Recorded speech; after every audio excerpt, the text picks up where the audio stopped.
नमस्ते, टॉस में आपका स्वागत है। आज हम एक मध्य प्रदेश की एक बहुत पुरानी घटना लेकर आए हैं। बोला जाता है कि ये अंग्रेजों के समय की है, 1940-42 के आसपास। सत्य घटनाओं पर आधारित है ऐसा कहा जाता है, लेकिन जिस सोर्स से इसको लिया गया नाम थोड़े बदल दिए गए हैं। ब्रिजलाल नाम का एक आदमी था। उसको बचपन से ही अजीब सपने आते थे।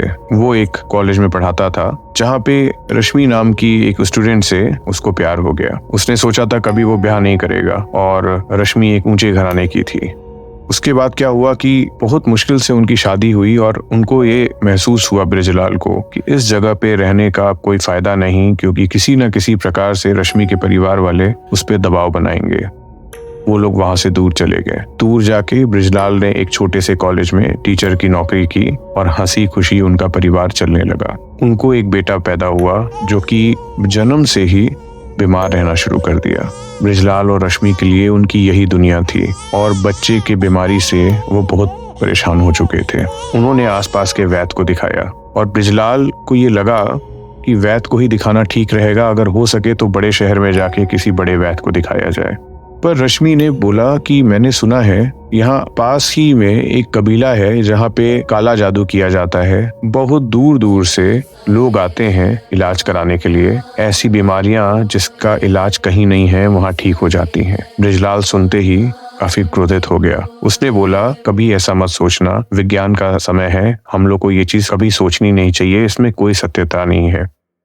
फिर रश्मि को ऐसा लगा कि ब्रिजलाल कुछ एफर्ट नहीं डाल रहा है अपने बच्चे को ठीक होने के लिए, और रश्मि ने खाना पीना छोड़ दिया। ब्रिजलाल ने बोला देखो मैं कुछ समझ के कह रहा हूँ, शायद वहां जाऊं तो कभी वापस ना आ पाऊं। रश्मि को लगा ये बस कोई बहाना है वहां नहीं जाने का। एक दिन जब ब्रिजलाल अपने कॉलेज में था, रश्मि ने अपने बीमार बेटे को गोद में लिया और वहां पे चले गए। वहां पे गए तो कुछ कबीले वाले थे और रश्मि को ऐसा लगा कि वो लोग जानते थे कि ये कौन है। वो तुरंत उसको अपने सरदार या ये कहें सरदारनी से मिलाने ले गए। पार्वती ने बहुत प्यार से उसको अपने पास बैठाया और फिर पानी पिलाते हुए पूछा कि ब्रिजलाल क्यों नहीं आए, क्या कॉलेज से छुट्टी नहीं मिली उन्हें। यह सुनकर रश्मि को बहुत आश्चर्य हुआ कि वो कैसे जानती हैं ब्रिजलाल और उसके काम के बारे में। उसकी बातें समझकर पार्वती ने हंसते हुए बोला कि चिंता मत करो, ब्रिजलाल हमारे पुराने परिचित हैं, उनको याद नहीं है, उन्हें याद दिलाना पड़ेगा। रश्मि को यह सुनकर बहुत ही आश्चर्य हुआ कि सीधा साधा आदमी को क्या याद दिलाना पड़ेगा, और उसको वो बात याद आई जब ब्रिजलाल ने बोला था कि जब मैं वहां जाऊंगा तो मैं वापस नहीं आ पाऊंगा। रश्मि बिल्कुल बेचैन हो गई थी। उसको लग गया कि अब तो बच के जाना मुश्किल है, क्योंकि वो थोड़ा सा भी कहती, कोई भी बहाना लेती कि मैं कल आऊंगी, मैं आती हूँ, मैं उन्हें लेकर आऊंगी, वो लोग उसे बैठा देते थे। और जब पार्वती वहां से उठ के गई तो उन लोगों का बर्ताव उसके प्रति थोड़ा स्ट्रिक्ट भी हो गया। उन लोगों ने उसको और उसके लड़के को किसी एक अंधेरे कमरे में बैठा दिया। उसको समय का अंदाजा नहीं था। इधर ब्रिजलाल आया, उसने घर पे देखा कोई नहीं है। वो बिना समय गवाए उस कबीले की तरफ चल निकला। उसकी सांसें तेजी से चल रही थीं, लेकिन उसने कुछ ठान लिया था। वो जब वहां पहुंचा तो कबीले के बाहर ही पार्वती उसका इंतजार कर रही थी, दरवाजे पर ही। पार्वती जैसे ही मुझसे मिली तो उसने बोला कि तुमने अपने परिवार को अपने बारे में क्यों नहीं बताया। तो ब्रिजलाल को आश्चर्य हुआ। उसने बोला मैंने तो कभी ऐसा कुछ छुपाया ही नहीं। तो पार्वती उसको लेकर अपने परिवार वालों के पास मिलाने ले गई। ब्रिजलाल को देखते ही उसकी पत्नी उसको पकड़ के फूट फूट के रोने लग गई।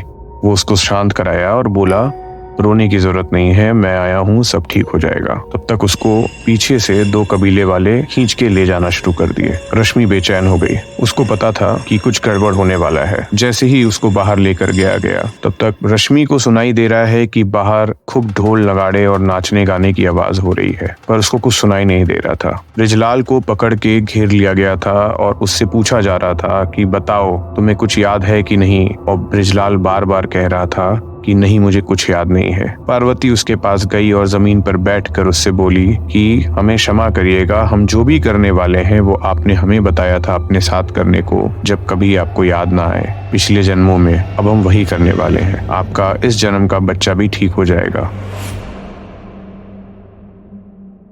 ब्रिजलाल जब तक कुछ समझता तब तक पार्वती अपने पीछे से एक गड़ासे से उसका पेट फाड़ देती है और थोड़े समय शांत रहने के बाद बिजलाल खूब तेज चीखता है। कमरे में बैठी हुई रश्मि को बाहर का हल्का हल्का आवाज सुनाई दे रहा था। उसको अपने पति की रोने की आवाज सुनाई दे रही थी, पर उसको कुछ दिख नहीं रहा था। उसको वो तेज तेज चिल्लाना शुरू कर दी। उसके हाथ पैर बंधे हुए थे, उसकी आंखों पर जो पट्टी थी वो नीचे आ रही थी, और उसके बच्चे को कुछ ऐसा पिलाया गया था जिससे वो लगातार सो रहा था जब से वहां से आया था। फिर बिजलाल ने पेट को पकड़ा और जमीन पर गिरकर उसके आसपास के लोगों का पैर पकड़ के माफी मांगना शुरू कर दिया। वो लोग हंसते हंसते उसको पीछे से डंडा डंडा मारना शुरू कर दिए और गोल गोल घूमकर नाच रहे थे। बिजलाल को कुछ समझ में नहीं आ रहा था कि क्या हो रहा है। तब तक पार्वती ने बोला, इसके दाहिना हाथ काट दो, इसके अलावा कोई उपाय नहीं है। बिजलाल हाथ जोड़ के माफी मांगने लगा कि मुझे माफ कर दो, मुझे कुछ नहीं याद है। और तब तक एक बड़ा आदमी आकर उसका हाथ पकड़ता है और गणासे से उसका पूरा हाथ काट देता है। उसके हाथ से निकलते हुए खून को वो अपने चेहरे पे मलता है और गोलाई में घूमते हुए हर कबीले वालों को उसके हाथों से निकलते खून को देता है। वो सब अपने दोनों हाथों पे मलकर चेहरे पे ऐसे लगाते हैं और ऐसा महसूस करते हैं जैसे कुछ तृप्ति मिल गई। ये होते होते थोड़ा सवेरा हो चुका था। रश्मि की आंख की पट्टी भी थोड़ी नीचे निकल गई थी और रश्मि के दरवाजे से लगभग 50 मीटर दूर ये सब होते हुए कुछ दिख रहा था। उसको लग रहा था कि उसका पति जमीन पे लेटा हुआ है, कोई कपड़ा नहीं पहना है, और उसको अपने ऊपर बहुत गुस्सा आ रहा था कि उसने ऐसा क्यों किया अपने पति के मना करने पर भी। और फिर वो क्या देखती है कि बगल में एक गड्ढे में झाड़ फूक डालकर एक आग लगाई गई है। वो लोग पैरों से उसके पति को घसीटते हैं। लग रहा था उसके पति के शरीर में कोई जान नहीं बचा है और उसका पति बालू पे घिसते हुए उसको उस आग के कुंड में, आग के गड्ढे में कहीं फेंक दिया गया।